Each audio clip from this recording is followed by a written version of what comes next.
Trauma doesn't end when danger is over.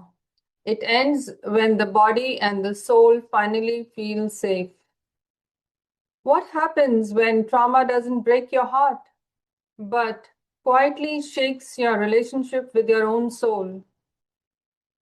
In our last conversation, I spoke with Chavisa from the Mother Corp, a trauma informed coach, consultant, and educator.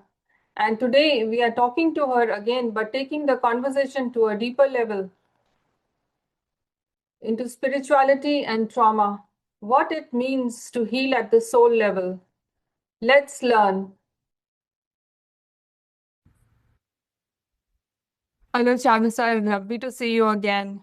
Thanks for having me again, Kalaji. Lovely to see you. Thank you. So, last time we were talking about nervous system regulation, somatics, and your divorces framework. But in this conversation, I want to talk more about your spirituality and how you relate it to working with people who are impacted with trauma. And, kind of when you think about spirituality, where does it naturally fit into that healing journey? Is it somewhere you feel, is it at the very beginning, in between, or later stages? Well, it's such a great question and it's so broad. So let's maybe Yeah. spend the time together unpacking it. So for me, I have a very, very strong spiritual practice that I'm blessed with. And it's actually in my spiritual practice that I got the very clear direction to start this business as a trauma informed coaching and consultancy. So my work is spiritually driven from my side. And so I feel called to do this work and I feel blessed to do this work and I love doing this work. And it's an interesting one because trauma is a very painful space. Like when I tell the average person the kind of work I do, they're not necessarily inclined towards it, right? It's not a standard profession. And I think part of why I'm so drawn to transform my lived experience of violence into supporting other women and moms impacted by violence and high conflict is because it's a spiritual calling. It's a transformation process, but also trauma is spiritual. Like it is physical, emotional, mental, and it's spiritual. Like trauma impacts all aspects of our lives. And so for me to work with other women who are having a hard time and going through immense change is a space of spiritual alchemy, I'll put it that way, where I can make use of the suffering that I personally experienced and be of service and in solidarity and in allyship with another person who perhaps doesn't have somebody who is capable and willing to be with them and hold space for them. So, one of the things I notice about the work I do is that I am very happy and prepared to just jump in to the situation that my client is dealing with. Like I meet my clients with exactly what they're dealing with, exactly where they're at, because often it's very complicated, it's very intense, and it's overwhelming for them. So I like to jump in and accompany them exactly where they're at. And for me, the experience when that happens is of pure energy, feeling absolutely blessed and feeling like very connected into the universe because I'm able to do my calling and I'm able to achieve my vision, which is to love another person through hardship. Yeah, I sort of agree with you because trauma and pain are redirecting you to your inner self. And that is a soul connection to clear off all the energies and whatever that is impacting in a way, they are, in my way of thinking, it's kind of an illusion that we need to clear off. and bring our soul consciousness in the forefront. So, We're pretty spectacular spiritual beings, right? Like yeah. our conception is a spiritual um, science, and we I don't know, it could have been a different sperm or egg, right? Like each one of us is absolutely unique, and so there is magic in it, and there is divinity in it. And so I think the real question is like, how can you take what for some of us you're forced to grapple with in your life and have it alchemize? How can we take, for in my kind of work, some of the injustice that people have to stomach, some of the injustice people have to process or tolerate or transform or digest and metabolize? Like, how can we take some of these justice challenges or, um, you know, egregious experiences, and how can we transform them so that they become something more palatable, I guess is the way I would frame it, or more viable to live with and survive with. Yeah, and so do you clear the trauma, and are you able to perceive the layers of trauma, or like how do you perceive the trauma the other person has faced or is going through, and what is your checkpoint here? So the thing about the space that I work in is that I specialize in high conflict and complexity and coaching through these kind of spaces. And so what often happens is that friends and family will fall away. Friends and family are unable to accompany through hardship, or they're unable to maintain relationships through the extent of the hardship, or they're not able to comprehend the extent of the hardship, or they have a sort of glossed over, hopeful, societal, googly eyed glasses on that perhaps the justice system works, that perhaps the police department works, that perhaps institutions work. And so, for those of us who have had experiences where we're inside systems that are insufficient, then it makes a huge difference to have someone who gets it, understands it, knows how to navigate it, knows how to emotionally process it, and who is willing to stay and accompany. Because oftentimes, for the folks that I work with, their support system is getting sparse, or it's completely dwindled, or it's completely insufficient. And so to find somebody who's like, yes, I'll come with you, I'll stay with you, I'm not scared, I will take care of myself, I will be happy to take care of you, and I am happy to bear witness to this. I think that's a rare experience. You had called a partner cause trauma a soul wound because it is intentional and personal.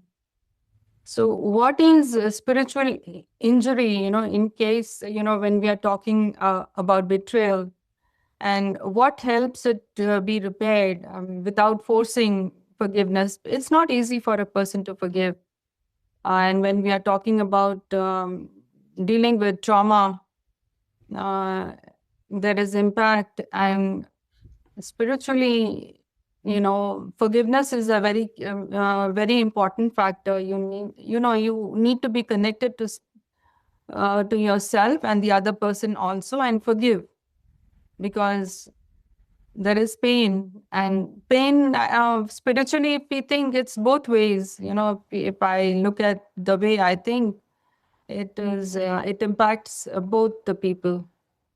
So you've said a lot, and I think there's a lot to unpack here. So part of our conversation earlier was around, it's one thing to have a trauma that is naturally occurring. Let's say a tree falls on my car.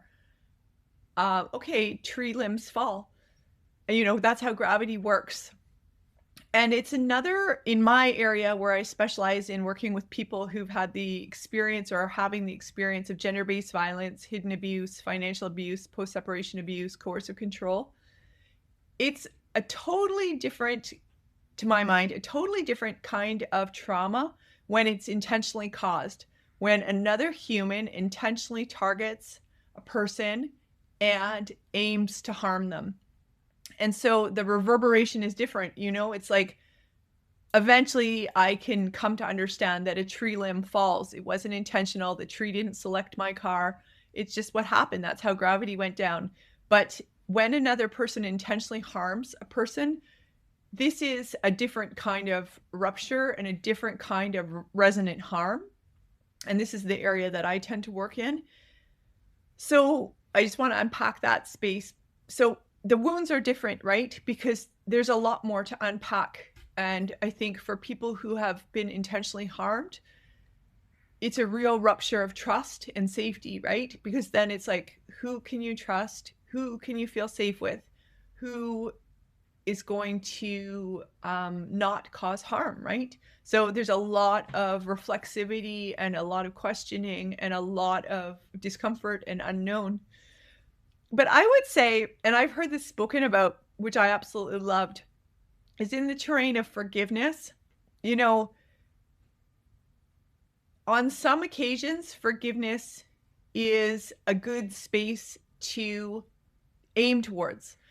And sometimes, and especially like in Western culture with this idea that you must forgive, where there's an imperative, sometimes there's like this space of coercive forgiveness where it's like a should or a must or a you need to, where it's a social expectation that's now another level of weight on the person who's been impacted. So as somebody who's been impacted, had my life impacted by violence, when I contemplate forgiveness, I don't need to forgive my abuser ever, because those decisions were a choice. Those behaviors were a choice. And I don't need to forgive another person's decisions to harm. I find that to be irreparable. But the space that I really can work and cultivate is to forgive myself, right? Like, what allowed me to be vulnerable to that person? What allowed me to be in a state where I thought initially that person was reasonable? What allowed me to think that I could handle that initial commencing a relationship when surely there would have been some red flags. So I think this forgiveness piece, instead of like being another should that puts weight on people, it can be transformed to, I forgive myself, like I could say, like, for myself, I was in a new city and I didn't have enough social network in a new city and I was lonely, and I forgive myself for being so uncomfortable with loneliness, which I've now befriended and I'm totally comfortable with, which is amazing to me. But at that time, I didn't have that skill set. And so I made some decisions that led to a person who was abusive entering my life. And so I forgive myself immensely, holistically, resonantly. And that's been an amazing transformation. But I don't think it's useful always to forgive people who've intentionally caused us harm. Yeah. Thank you for sharing that. It means a lot for, I think, many of us who have taken some form of abuse in one way or the other. It's good to be aware of self knowledge in a way that the other person has done that intentionally to review that and not be coerced into forgiveness. I personally have used, the prayer or the four line Ho'oponopono very often. It's become a part of my lifestyle. And sometimes my children will also laugh at me, why do you do it? I said, it's the world, Mhm. We don't know what we are going through and what's happening around. So, this is a good prayer when you look at the world. So, what is your way of looking at spirituality? Like you said, you are very spiritual. What practices do you use for yourself that also help your clients? So I do a lot of work, and I get a lot of benefit out of being in nature. So I'm lucky that we live in such a gorgeous region of the world where there's immense, spectacular natural world around us that's easy to get to. And so for me, it's very much connected to the natural world. And I can say a bit more about that. Like, what I love about the ocean is not part of capitalism. You know, the ocean has its own rhythm. The ocean doesn't care what's going on politically or socially when it decides to have a king tide. You know, the ocean will do its wave cadence and its fractals in a way that is for the ocean. It's not adjusting for others.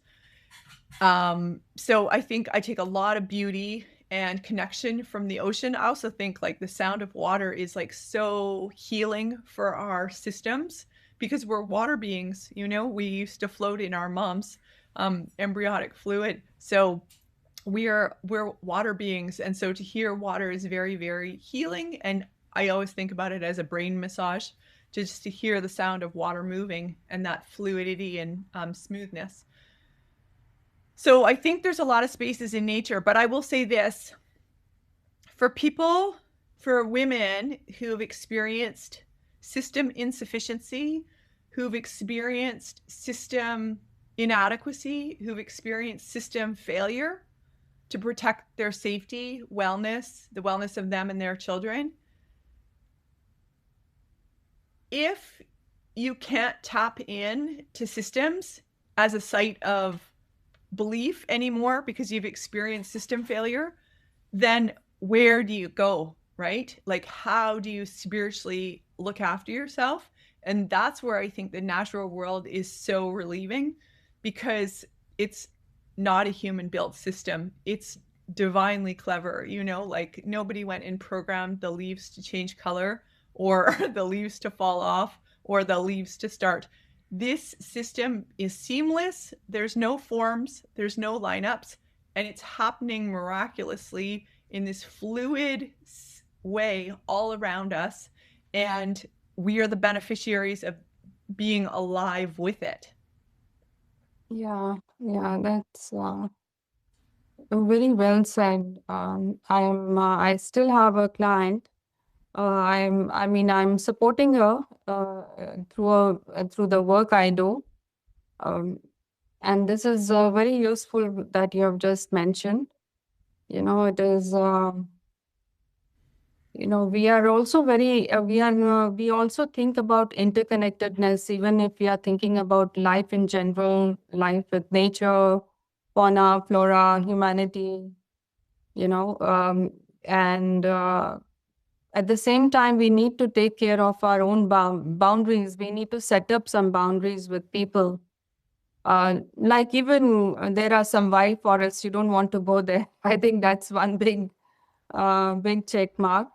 So, how do you help someone hold both the truths of love and connection without allowing, the allowing abuse into their space?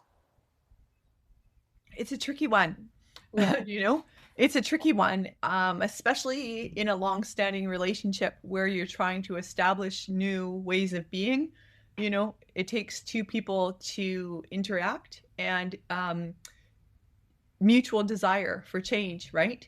So, you know, if one person is spearheading change and the other is refusing, well, we know that's going to be more challenging, right? And maybe it's a no go. So, I would say mutuality is a big piece of it. And also, like, being realistic. Like, I always talk to my clients about, like, what is it that you can control? Like, where is your sphere of control? Because we can't control how another person behaves or their actions. Like, we can only attend to ourselves. And so sometimes, you know, we can express ourselves, we can be clear about our boundaries, and then also we can withdraw, we can remove ourselves, right? Like that's in our sphere of control. So it just depends on the circumstance, I would say.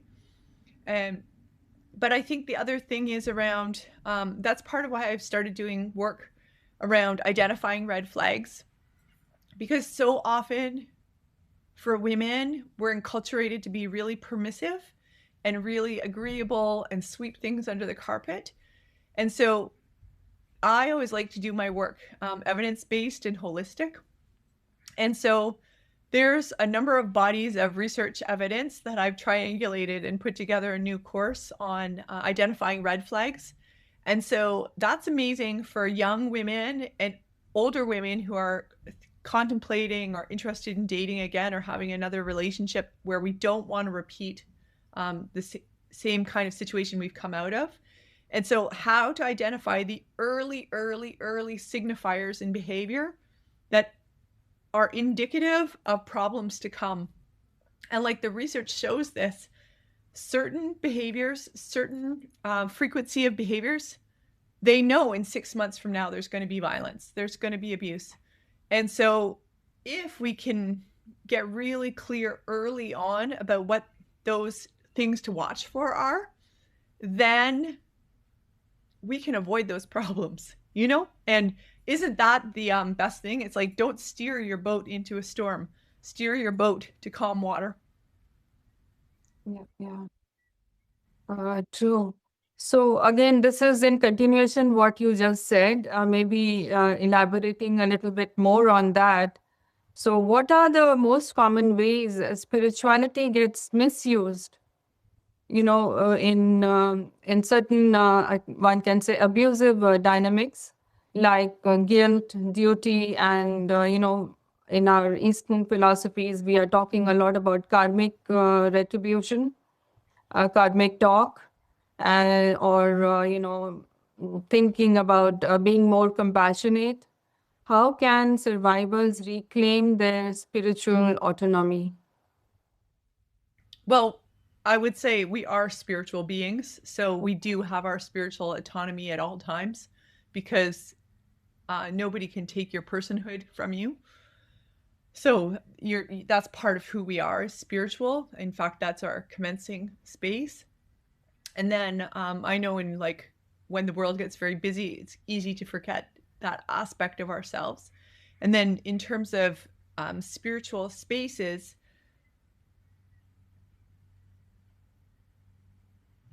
it's like figuring out where do we connect in to our spiritual spaces? Like, how can we build a spiritual practice that is part of our day-to-day lives? Like, is that touching a tree when you leave the house? Is that singing in your car?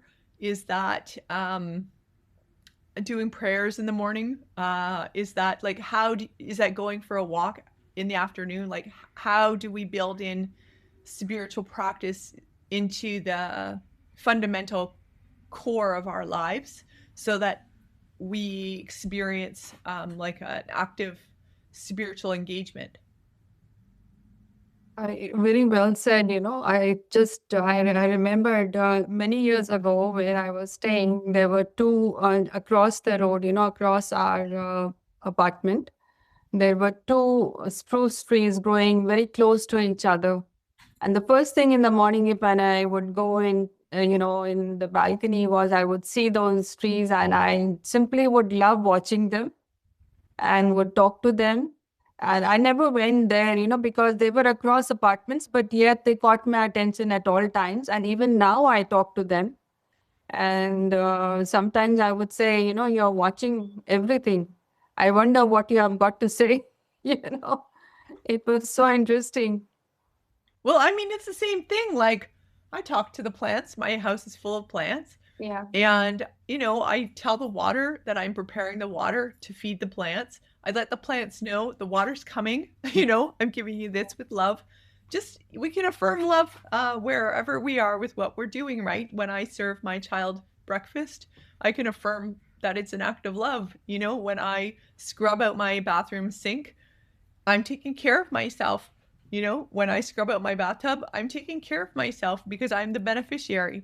Same thing with like, we can infuse love and intentionality in our day-to-day behaviors so that the people around us know that we're laboring in a way that intends to um, let them know that they're cared for. I think, particularly our kids, but also we can interact with the living beings. Like, I talk to my plants. The ocean knows I love it. I tell the ocean I love it every day. Yeah, I have a friend who creates these, what do you call them, as sublimals, and he works with the ocean and the rain sound because he simply loves it. He says, human bodies, human senses respond better to that. I don't know how does that work, but then now you just said it, because you generally seem to enjoy that and you feel more connected. And so definitely the rhythm that pulsates through the sounds, uh, impacts the change, brings the change. We're energy beings, and we're water beings, right? So that makes Yeah. good sense to me. Yeah. And I mean, that's why making noises is so beneficial, because I'm just going to take a sip of water. I mean, I'm trained in breastfeeding. I'm trained as a health provider in breastfeeding. And what was always amazing to me when I worked on maternity wards for a short period of time was that those new babies were just like resonant vibration. That's what made them so magical. They had just arrived and they were resonant vibration. And the beautiful thing is, we are vibration. We are molecular oscillation and vibration. So, how can we remember that in ourselves? Because we were those new babies that were pure vibration once. And I think spaces where we can access that are nature. But I also think we can access that through humming, through noise making, through singing. So, when I use the word noise making, I mean like making noises, not standardly beautiful noises, not perfect noises that could be sold on a radio station. But when we make noises, we are freeing up our vagus nerve. And our vagus nerve is part of how we regulate. And so there's actually a ton of benefit in humming and noise making so that we can get our systems to be in a good window of tolerance, or encourage our bodies back into a window of tolerance. Humming is great for the vagus nerve. So when we make noises, we are performing self-care. When you're singing in your car, when you're singing in the shower, when you're singing in the elevator, you're performing self-care. Yeah, so that answers one thing that always was there at the back of my mind, a question. I had taken a course a long time, quite a few years ago from, she's a psychic and she does a lot of these intuitive courses and programs. Mm-hmm. So in one of the courses, she particularly mentioned that to clear collective feminine trauma that has been going on for generations, hum a lot. And there was a particular way that she, of course, explained. And I used to wonder, what has humming got to do with that collective trauma? How does that clear? But then I just listened and I did follow the practice. But so that explains, very well explained by you. And I think part of noise making is about giving ourselves permission, right? Mm. Like, especially when we live in a culture that says, if it doesn't sound beautiful or sellable, then we don't want to hear it, right? So when we give ourselves permission to hum and make noises, and for just noises to be, it's a huge permission, right? And allowing, so we're practicing permission, we're practicing allowing, we're practicing acceptance of what is. Because like, I can sing beautifully, but I can also sing like not pleasantly. and and that whole spectrum is okay, and the whole spectrum is totally valid. And so allowing and just letting things be as they are is really useful. But I think also, like, we're looking after our bodies and we're also reminding ourselves of being resonant and that resonant capacity. And so the thing is, if you can allow yourself to make noises, then also you can learn as a practice to allow yourself to practice new things, like saying no, like articulating something difficult, like practicing articulating a boundary, like so I think it's a good skill development, to make space for noise making, because it's to my mind, it supports other kinds of articulation that would be beneficial to us. Like, we have to learn to say no. We have to learn to articulate boundaries. We have to learn that not everything we articulate is going to be received easily or well. Like, let's get practice on it. Let's get comfortable with it. Yeah, yeah. In your previous, in our conversation, you were mentioning about that spirituality embodies ethics and values, even in everyday choices. You just, reflected on that again. So, for someone who is rebuilding after their trauma, what are a few small embodied ethical choices that quietly restore dignity and self trust? One is that it's, of course, to do with our connection. One can say connection with nature, natural habitat. What other things, in day to day activities, too, day to day living is not easy. And the real question is, how can we weave in spiritual practice so that our lives have meaning, so that our lives have more congruency, right? So what you mentioned, you reminded me of a time early on when I was the violence I experienced was in the past, and I was working again, and I had a job, and I just had a little bit extra that I had access to when my paycheck came in. And I knew that paycheck was going to go to rent and hydro and the bills and paying for food. I knew all that. But I also knew that I wanted, for when the paycheck came in, to not just go to bills. And I wanted to build an intentionality to it.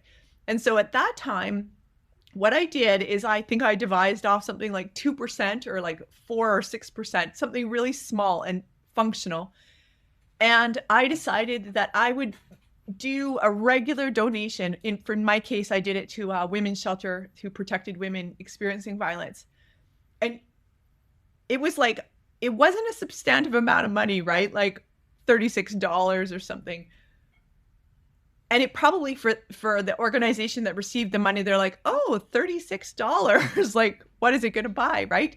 But what it did do was that I did it every 2 weeks when that paycheck came in, as I sat down with a calculator and I calculated the exact amount of the percentage I wanted to give. And I went onto their form and I donated the money. And that was always the first purchase I did with every paycheck. And, over time, that stack of paper of receipts grew. But what I loved about that was that it was intentional, right? It was making the money that was just going to go to pay the bills sacred, and that it set up the container that, no, the first bill was not going to be the hydro. The first bill was always going to be in line with my ethics and values. It was always going to be to support other women were going through the experience that I was gratefully not experiencing. And it was, so basically it set a tone, an underlying, like, it's almost like putting down the sheet on the bed. It set the container for how the rest of the money got used. Then I was so happy to pay the rest of the bills because I'd done the spiritual practice infused in the paycheck. Yeah, makes sense, and very nicely said. but that's just one example of how we can craft things, right? Like, let's say you're serving your kids food every night for dinner, right? It gets repetitive, it gets regular, but how can we transform it into a spiritual practice? Is it that you go and buy beautiful table setting and light candles for a regular dinner? Is it that how do you transform an average meal into something that's filled with gratitude and a conscientiousness? Like, what I'm saying is, with living ethics, with living values, we can transform the everyday, the mundane, the day to day into something intentional, conscientious, and life affirming. Yeah, I don't know how to frame my next question, but it is something similar to this, doing things daily for your family or children. And when you have had a traumatic past that still lives inside you, um, how does one, like, even when you're, supposing if you're serving food, like the example you gave, one may bless, one may think positively, one may have good affirmations while you're serving, but on the hindsight, that pain is also there. I mean, I just sometimes think about it that does that not get transmitted? Um, just a question. I mean, most of us have to live with hard stuff, right? Yeah. Most of us have histories, and if we don't have personal experience with it, surely somebody in our family line has. um, there's a lot of complications about being alive. So I think we bring our histories, um, and we can infuse in intentionality, and we can infuse in gratitude, right? Like, even on the bleakest days, how can we craft in being aware of the glimmers of the positive? Like, every night, before I go to bed, I make myself identify 10 things that went well. And I can say, like, in the midst of the most horrific time in my life, I made myself do that practice.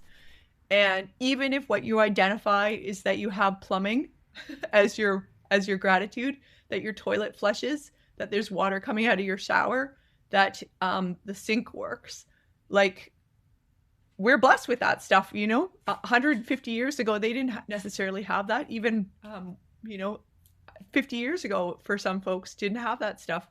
So, like, let's get into the gratitude of just having plumbing. Let's get into the gratitude of having electricity. If the whole world is, if things in your personal life are just awful, we still do have plumbing and electricity and a fridge.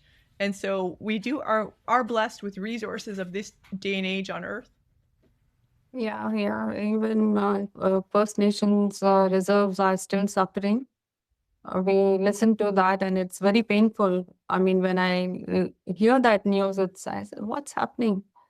And it's not that easy for Yeah, them. I agree. I mean, I always think I'm a bit radical in that way, but I'm like, if we want economic stimulus, like, let's build housing for everyone. Let's get people clean water. Like, that's the way we should be stimulating our economy. Yeah, yeah. So it's about survivors, like uh, I won't say most of us, but many are inclined now to follow a meditative practice. Some may begin with mindfulness. I don't consider mindfulness as spiritual meditative practice, but still it aligns you with your own self, and one can begin there. But you know, uh, but then over the period of time, and some might feel burdened. They feel that prayer makes it worse, or their spiritual practice is making things worse because they are not, they kind of they makes them numb. So what is happening here? What are your thoughts on this? I mean, I've heard this from people. What an unfortunate state. Yeah. I mean, my experience of meditation is that it's transformational, it's transformative. I mean, if you're feeling completely disconnected, I would say go figure something else out that's going to work for you, right? Like, we are gifted with one sweet, precious life. You know, if you're going to do an activity and it's not working for you, let that be an invitation to seek out something that resonates for you and allows you to have that expansiveness. You know, if I mean, I have beautiful experiences with meditation. It's like galactic. My lungs can transform into the universe. So I have amazing experiences with meditation, but let's say it left me with nothing. Maybe volunteering and feeding people who have less than you, maybe that's where you're going to get a lot of joy, is cleaning tables and serving people. Like, figure out the configure. Maybe if you're an accountant, maybe go volunteer and do the accounting books for a nonprofit. Like, figure out where it doesn't have to be sitting meditation. Like, just figure out where you can tap into the spiritual divinity. Like, maybe there's lots of different ways to access it, right? Yeah, it reminds me of a Buddhist concept, the 10 worlds live within your 5-foot body, from hell to Buddhahood. So explore anything, you will find divinity at the end of the day. I mean, I'm not talking about the negative aspects of doing or taking a negative action, but definitely explore other possibilities of, other activities, maybe some hobbies or some creative thing, walking, maybe talking to yourself and introspecting, what is it that I maybe question? What do I want to do now? What will help me? Sometimes one does find answers. Yeah, and How there's do you lots of feel? beautiful spiritual practices out there. Like, Yeah. I consider the spiritual practice that I do, um, the first decade I did it, my synthesis of it was God is my chiropractor, because it was realigning my whole body. And the second decade of my spiritual practice, my synthesis is psychic washing machine. And I feel like a dirty car who goes to her washing machine, and I get scrubbed out and I come out sparkling. And I do that twice a week. Like, Yeah. figure out what works for you. Yeah. Yeah. True. True. How do you respond to people who say, why this is happening to me? Or what are the lessons that I need to learn from this particular incident or the entire episode that has happened with me? Or, m- you know, when do you think this can be premature or harmful? Thinking too much about why this has happened to me. And sometimes we have a tendency, I personally have a tendency to brush off certain thoughts, something, a thought like that would come to my mind. I would just say, okay, let it go. It's not for me. So, what are your thoughts like when a person might come and ask you why this has happened to me? What did I do? Um, So I don't usually hear that question. I Okay. mean, what makes good sense to me, if you're contemplating in that way, why did this happen to me? Like, unpack it, like, and unpack it at a systems level, at a meta level, and then unpack it at a personal level, right? So it can be meta, like, I live in capitalism, I live in patriarchy, I live in a society that says they're equitable, but they sublimate women. Um, and um, the way we see that is that one concrete example is that um, women earn less than men, right? So there's concrete signifiers that demonstrate patriarchy is alive and well here. So to understand how we interact in the systems we've been enculturated in. And then the second one, I think, is a really gentle, careful, thoughtful introspection about how we are, right? Like I spoke earlier about how my earlier inability to feel okay with being lonely in a new space, how my personal inability to find other ways to soothe myself allowed me to be vulnerable to a person who was predatory. So it's really important. Like one of the things is we can skill build, right? Like, so we can practice, in my case on loneliness, like I've learned to be more grounded in myself, to be comfortable relying on myself, to be comfortable with time on my own. And I make sure I socialize and I interact with nature, but I'm also have no loneliness, right? I'm alone, but I'm not in any way lonely because I learned to digest and metabolize that discomfort. And so whatever your invitation is of something you need to learn, so whether that's being too agreeable when people overstep, or learning to say no, or learning to be comfortable with sitting with discomfort, or learning that you don't have to fix everything, like whatever it is, it's your thing that you tend to do, like work with it, unpack it, do step one by one interventions with it, practice 1% interventions. So I do a lot of that in my coaching, is like working with people to identify how to do 1% shifts. And so in my trauma-informed coaching with people, I help them with whatever they're dealing with, but we always work on that mindset piece too, where like how they can have the early spaces of transformation. Because the truth is, if you make a 1% shift today and you make a 1% shift in a few days from now, and you keep doing that in a 1% pivot, the truth is, in a few months from now, you'll wake up and you'll be 16% ahead because you made 16 1% pivots. So that's how we make change, right? Is chipping away at it. Yeah, yeah. It's been, lovely talking to you, Chavisa. Is there anything else that you want to add? And of course, once again, share what all, like you mentioned about the courses too, what courses do you offer? And is there anything else, any message you have for people who would be watching this, women who are watching this?